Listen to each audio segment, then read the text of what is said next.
Hey guys, welcome back to the second episode of Understanding Global Trade. And today we're going to talk about how do traders make money.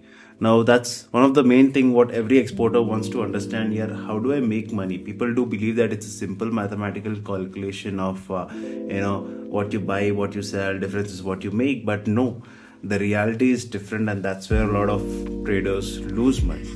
Now today we're going to discuss on what are the different aspects which come in place when you are planning to make money or lose money in import and export, and let's dive into it. So I'm going to show this again on Blinkus, where it's completely personalized chat agent for your complete import export journey. So why don't I ask Blinkus itself? So once you get back to your dashboard, just get with the agent and just ask it, man. How to that. So if you are an exporter, also trader, it does consider, let's say, a domestic trader. For example, if you are procuring from the manufacturers and selling it to the exporters, which is nothing but a bit of domestic sales or brokerage. If you are a direct manufacturer selling into the cross border, then you directly become the exporter. Or the exporter does procure from multiple manufacturing units, and also agents or brokers in between who do the domestic sales. So, and then they export to the foreign market. So this are the different parties involved, or different ways of procuring certain commodity, because the more middlemen involved, the higher the cost it gets, because everyone needs to have some pocket in their money in their pockets. So that's more on how it goes. So the first what we understand is merchant arbitrage. So what exactly happens over here is physical commodities or manufacturing goods directly from factories in a lower cost to global market. So basically it's more like understanding a buyer directly is procuring, or manufacturer is being selling into the global markets. Then we also have commission based brokers, the middlemen as mentioned. We had value added processing or re-exporting, let's say semi furnished goods. If you're procuring and you want to do some labeling and re-export, that's most often happens in Dubai as a market, where a lot of goods are imported and repackaged or processed and then sold to the global markets. Although the importer will be sitting in Dubai as a market, the commodity will be reaching to somewhere else. So that's where again that relates to the logic of government involvement or tariffs, another thing which we have initially discussed in the first episode. And then we also have exclusive distribution agreements. Specifically, it happens for brands where they have some distribution peer companies or agreements placed with foreign buyer there, where they have certain set of norms in terms of whom to procure from and everything. Also, this does fall again with respect to government involvement, where as it's mentioned, a trader controls local price strategy, bids, builds a distribution network, and the profits from the wholesale marks up to the local retailer. So it's basically a complete agreement of each and every party involved in the value chain, where they decide on how the fluctuations to go on. And we do have regulatory and incentive optimization, where profitability by leveraging government export promotion schemes or duty backwards or tax rebates. So what basically advantage, or taking advantage of government policies is where it comes in. But to dive in a bit detail into how trader actually makes money, let me speak about price arbitrage. So that's basically a simple logic of you're buying certain commodity at, let's say, $100. You are selling it at $115. Your transportation is at $10, so you are making a margin of $5. That's a basic concept of price arbitrage. It's a simple buying and selling as a logic. Then we also have geographic arbitrage. Now, what does that mean? Prices are different across different regions. You are what fruits and vegetables or other commodities which are manufactured in India, what prices what we face in the domestic market is way too different than what markets like US or European markets are paying. That's the reason that the cost of living is pretty crazy over there. For example, sugar costs around $450 per ton in one country, and whereas it does cost 500 metric ton in some other country. And after the freight and everything, duties is around $30. You are left with roughly around $20 of margin. So that's where again export again comes in place on how you make money. We do have time arbitrage. So what happens in this is, when the harvest is being done, you procure the commodity, you do processing, storing, and when the supply is low in the domestic market, that is where you are deciding to supply it in the domestic or the global market. So this is usually done for seasonal based commodities where mass procurement goes on. They store the commodities in warehouses, cold storages, and then do the repacking and trade at the right time. So that's based on playing or betting on time. It does involve cost in terms of maintaining the warehouse and everything, but at the same time it is highly profitable too.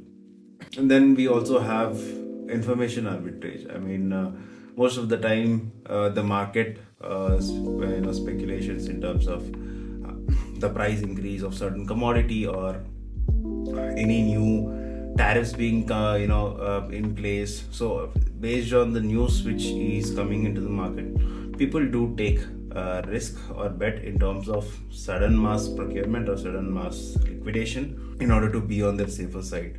So that's where information is more like how we do in stock market trading, where you have some insider awareness on what's going to happen and you do a mass trade. So that's a similar kind of a thing what happens over here too, just that you have a lot more time when it deals with physical movement of goods and commodities. There is also value added trading. So what it does is, you do sell certain commodity, but at the same time you have multiple small lots of the commodity in a larger shipment, so that a few commodities you do, although you lose money, the other commodities make you margin. So that's where you set off things and make more money. So that's another way of understanding value added. And then we also have financing as a concept. So in financing, what happens is you are procuring from your supplier at a spot price, or let's say you are giving them the payment terms on loading or on procurement, whereas you are giving your buyer or the foreign guy at a credit of 30 to 40 days. Now, because you're offering credit, you offer higher price, you are procuring at a lower cost, you do have some financing cost, and still you make money. So that's basically betting on time or financing as a piece. We also have logistics in place where certain countries the logistic cost is way lower than trading with some other countries. For example, if you're shipping to Dubai, it's something. If you're shipping directly to Africa, it's way too different cost. So people do use intermediate. For example, Singapore was one of the famous one where although it's being very limited as a market, a lot of traders do or importers do procure from Singapore, and from Singapore it gets sold out in other markets. So that's basically a re-export market which has been quite popular for a lot of times, and it is still. New emerging markets are Vietnam and Malaysia, to be particular on it. Dubai is always there, but yeah, these are the Southeast Asian markets which are coming up. So these are a few examples where of how does a trader even make money. But to understand a bit more detail on what are the value added things or any other points which also is provided over Blinkers. Okay, re-export we just discussed. Let me just help you understand the regulatory part, right? Because this is something which most of the people are pretty confused. Great. So what it does is, one is duty drawback scheme. Okay, traders claim customs duties, tax and fees paid on import raw materials or components used in manufacturing goods that are subsequently exported. That directly reduces the cost of goods sold and restores the margin. So that's basically again what was mentioned, where certain countries do have certain benefits in terms of commodities procurement and when you are re-exporting to the global markets. And bonded warehouse and free zones, that's again government promoted stuff, where you are basically creating a free trade zone where you can do trade, excluding a lot of tax or benefits with respect to the warehouse and other machineries or anything if you want to keep. That's we also have a SEZ zone across India, where government does promote industries, manufacturing units, or larger software companies to come in place, and that's where the development happens. So that's one of the initiatives done by government. We also have preferential tariff utilization. Then we also have export initiatives and tax rebates. That's again government way of saying that, boss, you have to do exports, but you don't do imports. But it's fine. And then inward and outward processing relief. So at times where government also wants to ease things, it does ease out things in both inward and outward. For example, inward processing relief allows a trader to import goods temporarily from manufacturing, processing, or repair without paying import duties or VAT. Provides the result products as exported. Outward processing allows domestic goods to be temporarily exported for processing abroad and re-imported with duty paid on only on the value added. So that's another way of agreement where countries get into with a understanding of mutual benefit for where some other commodities are being received. So that's these are the few examples where government does get into. And also, if you want to get understand a bit more about, let's say, commission based brokerage, we can even do that. Let me just paste. Tell me about this. Is most common thing what happens, commission based brokerage. You do know, right? Complete import export runs on brokers or manufacturers themselves acting like a brokers. So there is always a sourcing agent model where multiple manufacturing units are also partnered with agents who does source from them and give it to the exporter.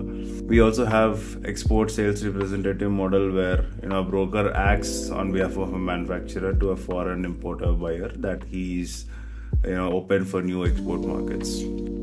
And that's basically having like a sales representative but a broker.